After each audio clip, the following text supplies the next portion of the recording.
She's mad. I'm quite sure she's mad. She couldn't torture us like she does if she were sane. For years we've been saying, this can't go on, and it has gone on. We've said she'll die sometime, but she hasn't died.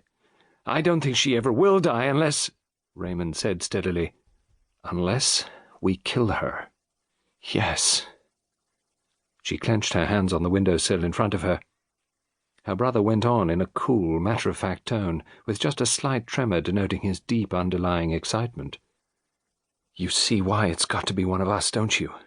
With Lennox there's Nadine to consider, and we couldn't bring Ginny into it. Carol shivered. Poor Ginny.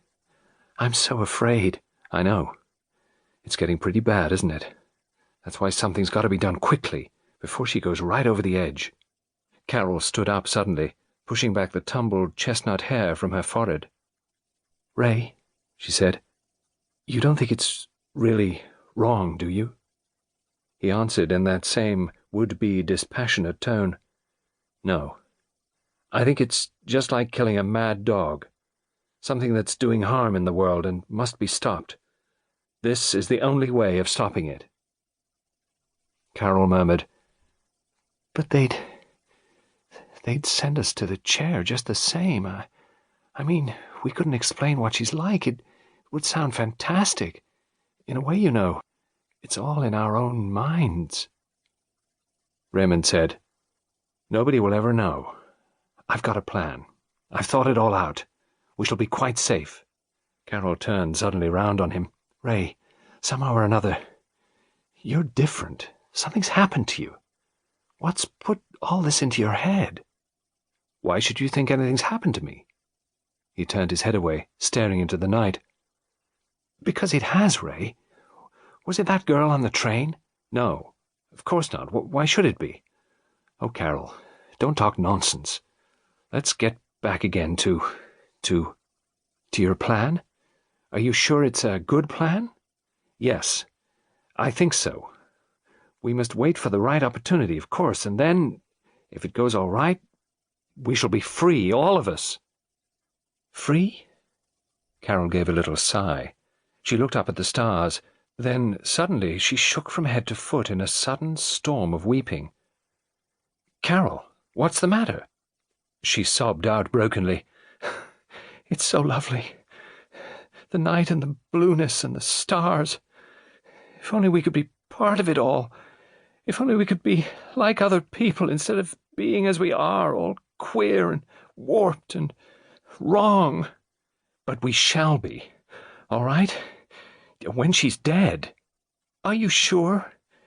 Isn't it too late? Shan't we always be queer and different? No, no, no. I wonder. Carol, if you'd rather not. She pushed his comforting arm aside. No.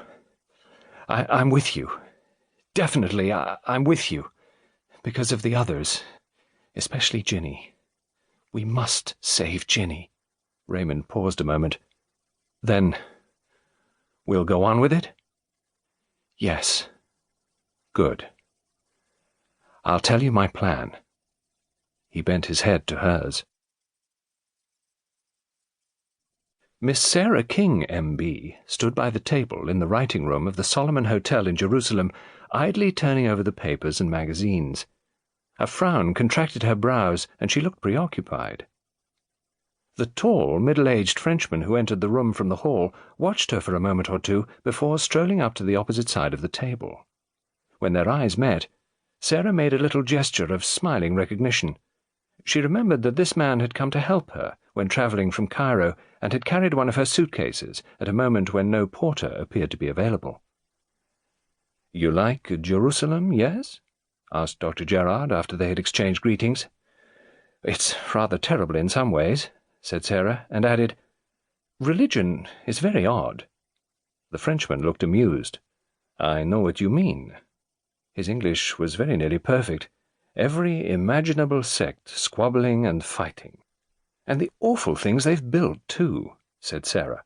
"Yes, indeed." Sarah sighed.